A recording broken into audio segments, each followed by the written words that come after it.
त शुरुआत में मूं यूथ जी ॻाल्हि कई त हिते जेके मौजूदु आहिनि सभई माशाल्लाह उहे यंगस्टर्स आहिनि ऐं उन्हनि सां अॼु ॻाल्हाईंदासीं त यूथ जा कहिड़ा इशूज़ आहिनि ऐं यूथ हिन महिल कहिड़े पासे ॾे वञे पई। त पहिरीं जेका शख़्सियत आहे उहे मेडिकल में फाइनल ईयर जा स्टूडेंट आहिनि, करियर काउंसलर आहिनि, मोटिवेशनल स्पीकर आहिनि ऐं सोशल एक्टिविस्ट आहिनि। भलीकार चवां थी इशफाक अहमद चांडियो साहब खे अस्सलाम वालेकुम। वालेकुम कीअं आहियो? ठीकु आहियो? थैंक यू सो मच अमां ख़ासि टाइम कढी हिते आया आहियो। इशफाक साहब माशाल्लाह यूथ जी ॻाल्हि मूं ऑन एयर बि कई सवेर पंहिंजे इंट्रो में त यूथ हिन महिल कहिड़े पासे ॾे वञे पई, अमां छा था सम्झो? यूथ जो जेको एक्चुअली हिन टाइम जेको ऑन द स्पॉट हली रहियो आहे उन में जेकी असांजा यंगस्टर्स आहिनि काफ़ी परेशान आहिनि ऐं मतिलबु उन्हनि खे हिकु त ख़बर न आहे त असां कहिड़े तरफ़ वञी रहिया आहियूं ऐं ॿियो वरी जेकी असांजा वालिदैन आहिनि उहे एक्चुअली पंहिंजो ॿारनि ते उन्हनि ते फोर्स रखनि था त या अव्हांखे डॉक्टर थियणो आहे या अव्हांखे इंजीनियर थियणो आहे। बसि इहे ॿ फील्ड्स आहिनि, एक्चुअली लातादाद फील्ड्स आहिनि जेकॾहिं उन्हनि में उन्हनि खे माइल कयो वञे, उन्हनि खे क़ाइल कयो वञे ऐं उन्हनि खे पंहिंजे फ़ैसिलनि ते छॾियो वञे त उहे किथे कहिड़े तरफ़ वञी रहिया आहिनि, उन्हनि जो रुझान कहिड़े तरफ़ आहे, ॿार जी सेल्फ जेकी पंहिंजी आहे उहो कहिड़े तरफ़ वञी रहियो आहे। अगरि जेकॾहिं असां पंहिंजे ॿार जी सुठी परवरिश कयूं था ऐं उनखे पंहिंजे हिकु त कैरियर काउंसलिंग जे तरफ़ उनखे मतिलबु असां सिख्या जे लाइ ॾेई सघूं था ऐं प्लस में उन जे लाइ थोरो मतिलबु असांखे अॻिते अचणु घुरिजे ऐं उनखां अलावा असांखे मतिलबु पंहिंजे यंगस्टर्स खे मोटिवेट करणु घुरिजे, उन्हनि जे लाइ कुझु अहिड़ा इदारा क़ाइमु करणु घुरिजनि जीअं मतिलबु उन यूथ खे असां मोटिवेट करे ऐं पंहिंजे हिकिड़े सुठे तरफ़ वठी वञूं। अच्छा इशफाक साहब, सवेर शबीर साहब ॻाल्हि कई त असां वटि हिकिड़ो कल्चर आहे त असां पंहिंजूं जेके ख़्वाहिशूं आहिनि उहे नौजवाननि ते मड़ींदा आहियूं। माना मुंहिंजो ख़्वाबु बण पूरो रहिजी वियो त मां चाहींदमि त मुंहिंजो ॿारु हुनखे पूरो करे, मां इहो न ॾिसंदमि त ॿार जो ख़्वाबु कहिड़ो आहे। अच्छा, इन कल्चर ते तव्हांजो छा ओपिनियन आहे? एक्चुअली इन में इहो आहे जो असांजा जेकी पेरेंट्स आहिनि उहे अक्सर जॾहिं हिकु त तालीम न हुजण करे ऐं उन खां बाद में जॾहिं हुननि जा जेकी ख़्वाब हुया उहे चवंदा आहिनि असांजी औलाद पूरो करे, औलाद ते पोइ उनजे मथां ज़बरदस्ती इहे शयूं मड़ी वेंदियूं आहिनि। उनजी ॿार जो ॾिसंदा न आहिनि त मतिलबु उनजो रुझान कहिड़े तरफ़ आहे ऐं ॿारु असांजो कहिड़े तरफ़ वञी रहियो आहे ऐं उनखे केॾांहुं छॾिजे त हू का अॻिते वधी सघे थो, कामयाब थी सघे थो या कुझु बहितर करे सघे थो। वधीक मतिलबु अॻिते वधण जे लाइ उनजी थिंकिंग कहिड़ी आहे, असां उनखे सिर्फ़ु पंहिंजी मतिलबु चवंदा आहियूं ज़बरदस्ती ज़ोर रखंदा आहियूं त अव्हांखे हीअ शइ करणी आहे, हीउ मुंहिंजो ख़्वाबु आहे, इहो ख़्वाबु अव्हांखे पूरो करिणो आहे। हालांकि कुझु ॿार ख़्वाबु पूरो बि कंदा आहिनि पर उहे बसि ईअं सम्झो त उन्हनि जी जेकी दिलचस्पी हूंदी आहे उहा न हूंदी आहे उन फील्ड में ऐं उन फील्ड सां बसि हिकिड़ी वालिदैन जे करे हिकिड़ा मढ़ियल हूंदा आहिनि ऐं उन्हनि जे करे ई मतिलबु उन फील्ड सां लाॻापियल हूंदा आहिनि त मतिलबु असां पंहिंजे वालिदैन जो ख़्वाबु पूरो कनि था चाहियूं। अक्सर जॾहिं नौजवाननि सां मुंहिंजी पर्सनली तौर ते जॾहिं मुलाक़ात थींदी आहे उन्हनि पुछा कंदो आहियां त हू चवंदा आहिनि त बसि असां वालिदैन जे करे हिन टाइम जेकॾहिं असांजा वालिदैन असांखे छॾींदा त असां हिन पंहिंजे तरफ़ फील्ड जे तरफ़ वञूं हा त शायदि बहितर असां कामयाबु थियूं हा ऐं पंहिंजे पाकिस्तान जे लाइ, पंहिंजी सिंध जे लाइ असां तमामु हिकिड़ो सुठो नालो रोशन कयूं हा ऐं असां अॻिते निकिरी अचूं हा। ऐं अक्सर असांखे जेकी वालिदैन आहिनि उहे मतिलबु ॿार जी परवरिश में ज़्यादा कसूरवार हूंदा आहिनि ऐं अक्सर असांजी सिंध में त थियो थो वञे हिन शइ खे ज़्यादा मतिलबु थोरी घणी वरी असांजा ॿार निकिता ऐं उन खां बाद में असांखे कैरियर काउंसलिंग जी हाणे ख़बर पई त छा थींदी आहे। असांखे अॻिते जॾहिं असां ॿाहिरि आयासीं कुझु असांजा जेकी मतिलबु यंगस्टर्स आहिनि ॿाहिरि निकिता, हाणे उहे सोशल वर्कर जे तौर ते कमु करे रहिया आहिनि ऐं प्लस में उन्हनि खे मोटिवेट करे रहिया आहिनि, पंहिंजे नौजवाननि खे हिन तरफ़ आणे रहिया आहिनि त ऐं उन्हनि जे अंदरि शहूर पैदा करे रहिया आहिनि। सो उन खां बाद चेंजिंग अची रही आहे हाणे। अच्छा दानियाल, मैं यूटिलाइज कयूं ही नथा? बिल्कुलु, एक्चुअली हिकु पहिरें साल जो मां अव्हांखे जवाबु त ॾियां हुन खां बाद में गॾो गॾु अव्हां चयो त ज़्यादा मोटिवेशनल स्पीकर्स थी विया आहिनि। मुंहिंजे ख़्याल सां त दुनिया में रोज़ हिकिड़ो मोटिवेट जो वीडियो ज़रूर मतिलबु माण्हू ॿुधंदा आहिनि पाण खे मोटिवेट करण जे लाइ ऐं पाण खे मतिलबु एक्टिव करण जे लाइ। हू डेली बेसिस ते पंहिंजे मतिलबु जेकी सर्कल्स हूंदा आहिनि डेली बेसिस जा उन्हनि ते पर डे जे हवाले सां शुरूआति हू पंहिंजी उन मोटिवेट जी मतिलबु हिकिड़ी कोट सां ऐं मोटिवेशनल वीडियोज़ सां कंदा आहिनि त जीअं असां पाण खे मोटिवेट करे ऐं पूरो ॾींहुं सुठो गुज़ारियूं बल्कि पूरो हफ़्तो हिकिड़ो सुठो गुज़ारियूं। उन्हनि जे हवाले सां डेली बेसिस असांजी लाइफ में छो जो असां हिन टाइम सुतल क़ौम आहियूं ऐं सुतल क़ौम खे जाॻाइण जी असां कोशिशि करे रहिया आहियूं ऐं उन्हनि खे दर दर वञी करे खटकायूं था त अवां उथो, अवां नौजवान ई सभु कुझु करे सघो था ऐं असां में पावर्स बि आहिनि, असां में हर शइ करण जी ताक़त बि आहे। पर असां छो जो हिन टाइम ताईं असांखे उहे शयूं न मिलियूं आहिनि जेकी फॉरेन में मिली रहियूं आहिनि, उन्हनि जी औलाद खे जेकी मिली रहियूं आहिनि फैसिलिटीज़ वग़ैरह उहे असांखे हिन वक़्त ताईं नथियूं मिलनि। असांखे पंहिंजी पाण महिनत करणी थी पए। जेकॾहिं मां ॻोठ खां निकिरी करे कराची ताईं पहुतो आहियां, महिनत करे पाण पहुतो आहियां, पोयां मतिलबु बैकग्राउंड असांजी कान्हनि के असांजे पोयां जेकी असांजा यंगस्टर्स आहिनि उन्हनि जी काई हिन टाइम ताईं उन्हनि जी हेल्प नथी कई वञे, उन्हनि जी हिमत अफ़ज़ाई नथी कई वञे। जेकॾहिं उन्हनि जे कुल्हे ते हथु रखी करे चयो वञे त अव्हांखे शाबस अव्हां हेतिरी महिनत कई आहे, वधीक अव्हांखे अॻिते वधिणो आहे ऐं उन्हनि खे डेली बेसिस ते मोटिवेट कंदासीं। जेसिताईं मोटिवेट न कंदासीं उन्हनि खे त मुंहिंजे ख़्याल सां हू अॻिते न वधी सघंदा। ऐं मोटिवेट ऐं ॿियो जेको असांजो हिन टाइम असांजा डिग्री होल्डर्स जेकी हिन टाइम बेरोज़गार वेठा आहिनि, जंहिंखे हुकूमत बि परेशान कयूं वेठी आहे, चए त असां वटि जॉब्स कोन्हनि के ऐं उन खां अलावा बेरोज़गारी जो आलम तमामु वधीक थी वियो आहे। स्पेशली सिंध में ज़्यादा थी वियो आहे। सिंध जा खोड़ सारा नौजवान बेरोज़गार आहिनि जेकी वीचारा डिग्रियूं हथनि में खणी, कुझु त डिग्रियूं साड़ीनि था पिया ऐं कुझु त वरी मतिलबु कॉन्टेक्ट में ॾिसो जेॾी महिल हिकिड़ी बि कंहिं इदारे में बि जॉब जे लाइ लिंक अचे थी त उन जे लाइ सभु दोस्त अप्लाई कनि था, पर शायदि पहिरियां खां ई उते जॉब्स जी मतिलबु थी वञे ऐं हू उते ई नाकाम थी था वञनि। नाकामी जे सबबु अक्सर माण्हू ख़ुदकशी करे रहिया आहिनि ऐं प्लस में इन ई वजूहात करे हीअ जेका असांजी यूथ आहे इहा वञी कहिड़े तरफ़ रही आहे। हलो असां तालीम बि वरितीसीं, असां अॻिते बि वधी आयासीं, पर असांखे अॻिते वधण जे लाइ हिन टाइम जेको दौरु आहे उहो IT जो दौरु आहे, इंफॉर्मेशन टेक्नोलॉजी जो। जेकॾहिं असांजी यूथ ऐं उन तरफ़ माइल थिए पोइ बि घर वेठे लखें रुपया असां कमाए सघूं था ऐं उन खां अलावा खोड़ सारियूं अहिड़ियूं शयूं असां पाण क्रिएट कयूं, पर असां शायदि असां उथी करे कमु करण जी बि आदत अञा ताईं असां में न आहे थी जो असां पाण अॻिते वधी अचूं। हिकिड़ी शइ बि ऐड करणु था चाहियां, नंढी हिकिड़ी स्टोरी बि मां अव्हांखे ॿुधायां कोट थो कयां ऐं प्लस में जेकॾहिं इरादा मज़बूत हुजनि, मौला जो हिकिड़ो कौल आहे त जेकॾहिं इंसान महिनत करणु चाहे त उनखे अल्लाह साईं जबलनि ऐं पहाड़नि मां रस्ता कढी ॾींदो आहे ऐं उनखे उन रस्ते कढी करे उन मंज़िल ते पहुचाइणु ईंदो आहे। असांजी वॾे में वॾी थोरो असां में बि यूथ जेका असांजी आहे उन में जेकी असांजा अॼुकल्ह जो नौजवाननि जो तबिको जेको आहे उन में थोरी पंहिंजे अंदरि बि खामियूं आहिनि। असां पाण उथी करे कमु नथा करे सघूं। मसलन मूंखे चांहि जो कप ज़रूरत में आहे त मां ॿिए खे चवंदुसि त मुंहिंजे लाइ यार चांहि खयूं अचिजां, पर पाण उथी करे चांहि जो कोप खणी न ईंदुसि। हिकु इहा शइ, ॿी इहा शइ आहे हिन जे अंदरि त अॼु खां जेकॾहिं असां हिकु सदी पोइते था वञूं, हिकिड़ो शख़्स आहे पाकिस्तान सां गॾु हिकिड़ो ॿियो बि हिकिड़ो मुल्क आहे जंहिंजो टाइमिंग असांजो उज़्बेकिस्तान, बुखारा शहर आहे, उनखे खोड़ सारी फतेह थी ऐं खोड़ सारे वॾनि बादशाहनि उनखे फतेह कयो। बुखारा शहर मां हिकिड़ो नौजवान उथे थो ऐं उहो जेको आहे सो स्टडी जे तरफ़ माइल थिए थो ऐं पढ़णु शुरू थो करे ऐं उन टाइम मुंहिंजे ख़्याल 1500 जी ॻाल्हि आई त उन टाइम हिकिड़े सब्ज़ी जेको उनजे पाड़ेसिरी खपाईंदो उनखे चए थो मूंखे पढ़ण जो शौक़ु थियो आहे। हू पढ़ण जे शौक़ जे लाइ उनखां लर्न करण जे लाइ उन वटि वञे थो। हू मैथामेटिक में ॾाढो उनजो माइंड कमु थो करे ऐं हू उन तरफ़ मतिलबु अचानक उनजे माइंड में ख़्यालात था अचनि मैथामेटिक जा।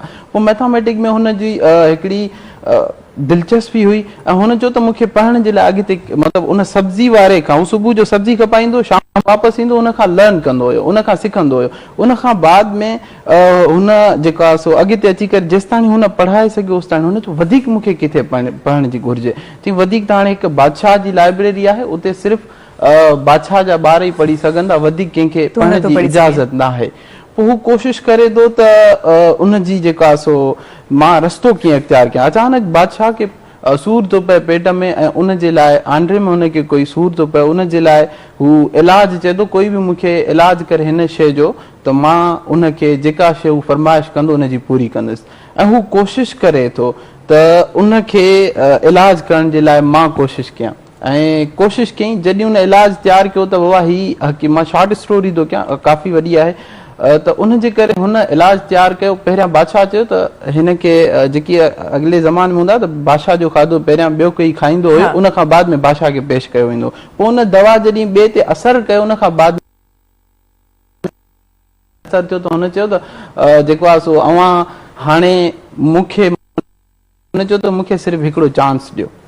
चई कहिड़ो? चई मूंखे लाइब्रेरी जो, मूंखे बुक्स पढ़ण जो शौक़ु आहे। उन टाइम बुक्स बि तमामु नंढड़ा लिखिया वेंदा हुया, ऐं प्लस में उहे बुक्स बादशाहनि वटि ई हूंदा हुया, बादशाहनि जी औलादनि वटि महदूद हूंदा हुया ऐं वधीक ॿियनि खे न मिलंदा हुया। सो उन मां हुन चई त हिकिड़ो साल तोखे ॾियां थो, पर हिन मां नोट्स तूं कॉपी बि न कंदे ऐं हिन मां का शइ लिखी खणी न वेंदे।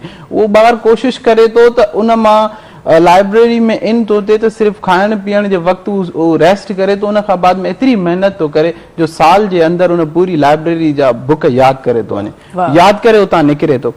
यादि करे जॾहिं उन लाइब्रेरी मां निकिरे थो त फाइनल ॿाहिरि निकिरी करे ऐं उहो हिकिड़ी 500 किताब जी तख़लीक़ करे थो वञे। उन पूरी मेडिकल साइंस जो बुनियादु रखे थो, जिन जो उन 500 किताब लिखी करे उहो डेथ थी वियो। उन जे 100 साल खां बाद में उन जी जॾहिं उन्हनि ते रिसर्च कई वई उन जे बुक्स ते, त उन जो वॾो नालो थी वियो हिन टाइम बू अली सीना, जंहिंजो नालो आहे। वॾी शख़्सियत हुई, जंहिंखे पोइ त हुन चयो त एतिरे दिमाग़ जो माण्हू हुयो ऐं जेतिरी हुन रिसर्च कई। MS फ्लेमिंग आहे असांजो, जंहिं एंटीबायोटिक ठाही, जंहिं उन तख़लीक़ कई। उहो ग़रीब जो ॿारु आहे। बादशाह हिकिड़ो वञे थो पियो रस्ते सां, उनजो ॿारु पोयां कढ वियो आहे, उनजो पुटु उहो फासी पियो आहे कंहिं खॾ में। उतां हुनखे मज़दूर अचे थो हिकिड़ो, उन खॾ मां हुनखे कढी थो करे ॿाहिरि। जॾहिं ॿाहिरि उन ॿार खे कढे थो ऐं उनखे बादशाह जे वञी घर पहुचाए थो, त बादशाह वापसि अचे थो त यार मुंहिंजे पुट जी मदद कई आहे कंहिं मज़दूर, उनजे दर ते अचे थो। दर ते अचे थो त उहो चएसि थो त मां तोखे छा ॾियां तोहफ़ियत? चई बादशाह मूंखे कुझु न खपे। उनजो ॿारु अंदरां रोअंदो निकिरी थो अचे ॿाहिरि। जॾहिं उहो ॿारु निकिरी थो अचे रोअंदो, त बादशाह चएसि थो त मां हिनखे तालीम ॾियां, हिनखे तालीम ॾियां, पंहिंजे पुट सां गॾु पढ़ाईंसि। ऐं उन ॿई हिकु स्कूल में पढ़ंदा हुया। उतां उन स्कूल मां तालीम हासिल करे ग़रीब जो ॿारु, जंहिं पूरी एंटीबायोटिक हिन टाइम जेका फौरन असां ते एक्शन रखंदी आहे, थोरो बि सूर पवंदो आहे, त उनजी बुनियादु रखी आहे MS फ्लेमिंग। इहा हिकिड़ी वॾी उन टाइम जिदो कंहिं वटि आहे, हिन टाइम कंहिं वटि स्टोरी आहे। ये मोटिवेशनल स्टोरीज़ आहिनि जेके इंतिहाई मां सम्झां थी त अहम स्टोरीज़ आहिनि, जेकॾहिं तव्हांजे अंदरि विल आहे कुझु करण जी ऐं कुझु करण जो सलाहियतूं आहिनि, अव्हांखे जेकॾहिं जुनून आहे, अव्हांखे सलाहियतूं आहिनि, त अव्हां उन्हनि खे ॿाहिरि खणी अचो। मुश्किलातूं ईंदियूं आहिनि, रस्ता तमामु ॾुखिया असांजे लाइ क्रिएट थींदा ईंदा, रस्तनि ते असांखे उन्हनि खां क्रॉस करणो पवंदो। असांखे जेके अलाह साईं जंहिं बि माण्हूअ खे ठाहींदो आहे, हर माण्हू खे वॾो करे जंहिंखे ठाहींदो आहे उनखे तकलीफ़ूं ॾींदो आहे। बिल्कुलु। पोइ मंज़िल उनखे पहिरियां थी मिले या पोइ थी, पर मिलंदी ज़रूर आहे, कामयाबी ज़रूर मिलंदी आहे। तमामु सुठी अवां स्टोरीज़ शेयर कयूं ऐं ॾाढो सुठो लॻो जो माशाल्लाह एतिरो एक्टिवली तव्हां बयानु कयो। वेल हिन पासे ॾे इशफाक़ मौजूदु आहे, उन्हनि खां पुछंदासीं त जे मूं चयो सवेर बि इहा ॻाल्हि साइननि खां बि मूं साॻियो ई सवाल कयो त असां वटि माना कम खे बि तोरियो वेंदो आहे त हे नंढो आहे मुंहिंजो न आहे, हे कमु वॾो आहे, हे मां करे सघां थो, नंढो वॾो घणो थोरो इन चकर में बि तव्हांखे नथो लॻे त असांजी यूथ जेका आहे उहा जनर में जे अन्न पीबो आहे, बिल्कुलु पीवे थी पीजे थी पई। एक्चुअली हिन में हिकिड़ो नंढड़ो मिसाल ॾेई करे ऐं आउं सवाल ते अचां थो। इन में अल्लामा इक़बाल जो हिकिड़ो कोट थियल हुयो किताब में, उन चयो त जेकॾहिं रूमी मुंहिंजो मुर्शिद न हुजे हा त मां इक़बाल न हुजां। उनजी अलामती ठहियल क़बर ठहियल अथव अल्लामा इक़बाल जी कूनिया में। हुन चयो त मुसलसिल मूं रूमी खे पढ़ियो, हालांकि रूमी खे गुज़री मतिलबु खोड़ सदी थी वई पूरी, मतिलबु हू पहिरियां गुज़ारे वियो, पर हुनजे बुक्स खे पढ़ी करे अल्लामा इक़बाल इहो चयो त जेकॾहिं मुंहिंजो रूमी मुर्शिद न हुजे हा त मां इक़बाल न हुजां हा। मसइलो इहो आहे त असां पंहिंजे जंहिं टाइम मसलन मां अगरि जॉब थो एज़ अ यूनिवर्सिटी में बि स्टूडेंट आहियां, अगरि मां जॉब बि करणु वञा थो त मूंखे जॉब करणु जंहिं टाइम मुंहिंजे रिश्तेदार, मुंहिंजे दोस्त, मुंहिंजे मिट माइट खे ख़बर पवंदी, हू मूं ते तनक़ीद कंदो, बजाए हिन जे त मुंहिंजे मथां हथु रखे कि यार तूं वाकई महिनत कर, पाण स्टडी बि कर ऐं पंहिंजे हथनि ते पाण उथी बीह रहो। असांखे पंहिंजे हथनि ते अॻिते मतिलबु वधण जी मतिलबु पंहिंजे पेरनि ते पाण नथा बीहनि ॾिनो वञे। हिकु त इहा शइ। तनक़ीद जॾहिं थींदी आहे, तनक़ीद हिकिड़ी थींदी आहे तनक़ीद बराए शिदत, तनक़ीद बराए हिकिड़ी इस्लाह थींदी आहे। तनक़ीद में जेकॾहिं अव्हां ॿार जी इस्लाह कंदो त उहो ॿार जीअं गुलाब जे गुल खे अव्हां पाणी ॾींदा हो त हू वधीक ख़ूबसूरती ॾेखारींदो आहे ऐं पंहिंजी ख़ुशबू ॾेखारींदो आहे। त ईअं जेकॾहिं असां पंहिंजे ॿार जी उन ई नमूने सां परवरिश कयूं त हू ॿार पंहिंजी ख़ुशबू ॾेखारणु उनखे ॾियो त सही ऐं उनखे पंहिंजी महक ॾेखारियो मतिलबु त उहो कीअं ॾेखारे।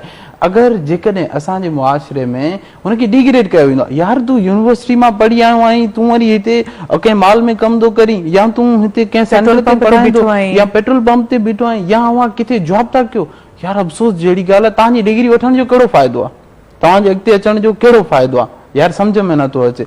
यार अच्छा उन मां वरी ॿियो क्वेश्चन हिते पैदा थो थिए त जॾहिं असां डिग्री वठी करे कुझु असांजा जेकी यंगस्टर्स आहिनि, नौजवान आहिनि, डिग्री वठी ईंदा आहियूं त असां उन्हनि खे ख़बर न हूंदी आहे त असां कहिड़ी मतिलबु डिग्री छा में कई आहे, उनजो स्कोप केतिरो आहे, फॉरेन में केतिरो आहे ऐं असांजो पाकिस्तान में केतिरो आहे, सिंध में केतिरो आहे।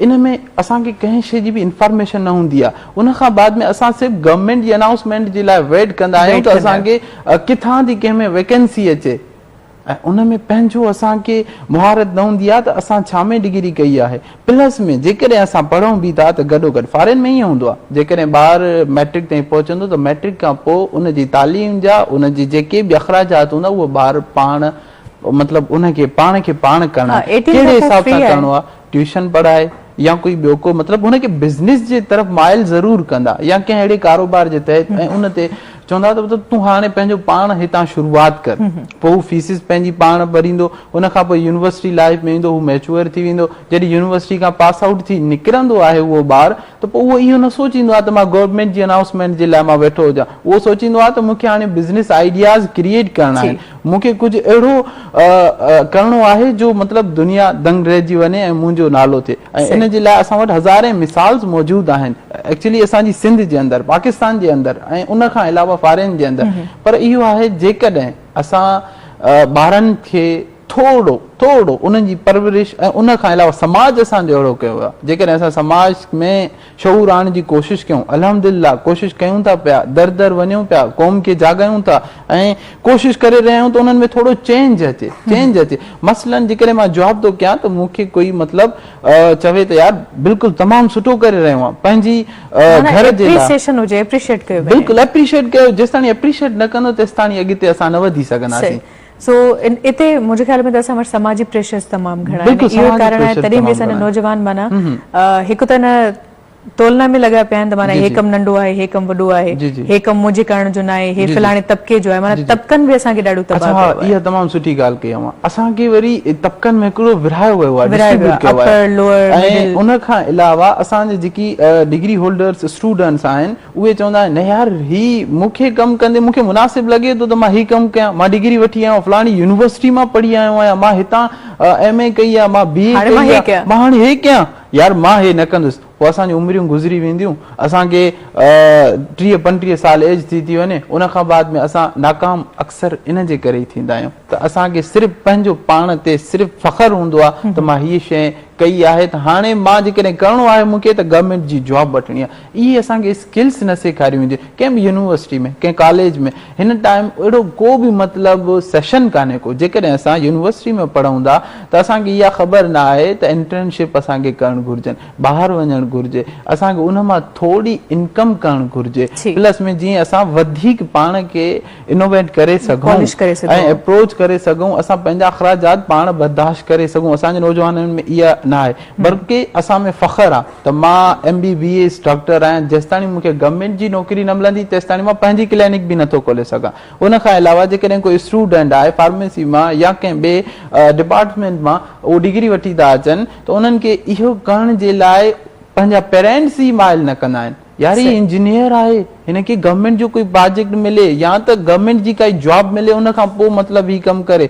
यार ईअं न थिए त मतिलबु इन जे आसरे में रही अवां तमाम घणा पोइ ते हलिया वञो। पोइ ते हलिया छा वेंदासीं, पोइ ते हलिया विया आहियूं। जी जी बिल्कुलु हलिया विया आहियूं। कारण आहे त मायूसी नाउमीदी जेका आहे समाज में उहा तमामु मायूसी ते हिकु कुफुर आहे। जेकॾहिं असां मायूस थींदासीं त मुंहिंजे ख्याल सां त असां पोइ त मायूस सिंधी क़ौम त बिल्कुलु न थियणु घुरिजे। हिकु त तमामु मतिलबु असां हिकिड़ो वॾी असांजी हिकिड़ी हिस्ट्री आहे, असांजी सकाफ़त आहे, असांजी पूरो मतिलबु कल्चर हिकु प्रमोट असांजो जेको कल्चर जे हवाले सां असांजी सिंध में बल्कि हाणे जेकी असांजा सोशल एक्टिविस्ट जेकी ॿिया नौजवान कमु करे रहिया आहिनि उहे चेंज आणे रहिया आहिनि। मसलन असां पाण बि कमु करे रहिया आहियूं ऐं सिंध जे नौजवाननि में इहा शऊर आणण जी कोशिशि करे रहिया आहियूं ऐं हू अॻिते वधी रहिया आहिनि ऐं हाणे कोशिशि आहे। ऐं मां तव्हांजी ॻाल्हि खे बिल्कुलु सेकेंड कंदमि त हाणे मां यूथ खे अॻिते ईंदो बि ॾिसां पई ऐं जेके पुराणियूं हिकिड़ियूं बाउंड्रीज़ हुयूं असांजूं उन्हनि खे हाणे ब्रेक कनि पिया। हाणे असांजा सिंधी जेके नौजवान आहिनि उहे कारोबार जे पासे ॾे बि अचनि पिया। हाणे हू इंटरनेट जी दुनिया खे बि सम्झी विया आहिनि त सिर्फ़ु फेसबुक व्हाट्सएप इहा इंटरनेट जी दुनिया न आहे, अलॻि बि हिकिड़ी दुनिया आहे। त इहा मां सम्झां थी इंतिहाई पॉज़िटिव शइ आहे। जिते असां नेगेटिविटी जी ॻाल्हि कई आहे, जिते नाउमीदी जी ॻाल्हि कई आहे, उते हाणे असांजी यूथ मां सम्झां पई त उहे बाउंड्रीज़ ब्रेक करे अॻिते अचे पई। त इहा हिकिड़ी ख़ुशी जी ॻाल्हि आहे। बाउंड्री टुटंदियूं त असां अॻिते वधंदासीं, असांजे मुल्क जो नालो रोशन थींदो, असांजी धरतीअ जो नालो रोशन थींदो, असां पंहिंजी सुञाणप कराईंदासीं त असां कुझु आहियूं ऐं बल्कि आहियूं बि सही। असांजी सिंध जे अंदरि ई अवां वञी ॾिसो त अहिड़ियूं शख़्सियात तव्हांखे मिलंदियूं अवां सोचियूं बि न हूंदियूं। एॾा मेहनती ॿार पिया आहिनि, पर इहो छा आहे उन्हनि खे ॿाहिरि निकिरण जे लाइ वसाइल न आहिनि। पर वसाइल न हुजण जे करे मूं इहा बि पहिरियां शइ डिस्कस कई त जेकॾहिं वसाइल न आहिनि पोइ बि अवां सफ़र कयो, अवांजे सफ़र जे दौरान कंडा बि लॻंदा तव्हांखे, तव्हांजे ॾाढो तकलीफ़ूं बि पेश कयूं वेंदियूं, पर उन जे बावजूद बि अवांखे अॻिते वधणो आहे, अवांखे सोचणो आहे। गुलाब जो गुल पटींदा आहियूं त कंडो लॻी वेंदो आहे।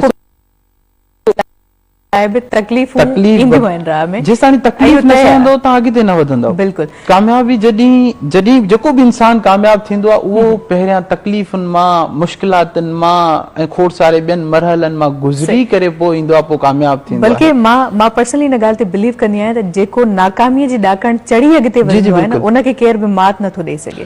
दुनिया में फेल्यूर बि लाइफ जो हिकिड़ो अहिड़ो हिसो आहे जेको तव्हांखे सेखारे थो। दुनिया में ॿ शयूं आहिनि, हिकु फेल्यूर ऐं हिकिड़ो जेको कामयाब आहे।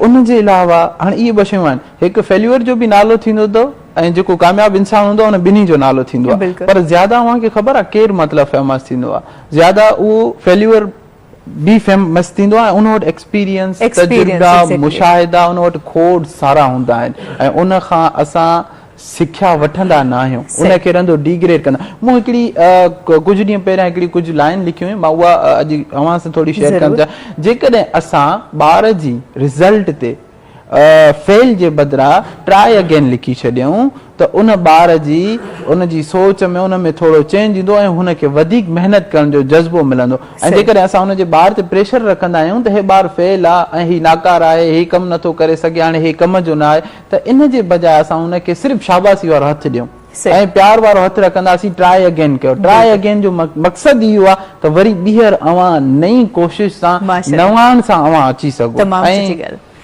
अमां जी वॾी महिरबानी जो अमां बि हिते कही आयो ऐं इलाही सुठियूं मोटिवेशनल स्टोरीज़ अमां शेयर कयूं जेके मां सम्झां थी त यूथ खे कमु अची सघनि थियूं, जेके हिन महिल डिमोटिवेशन जो शिकार आहिनि। Thank you so much.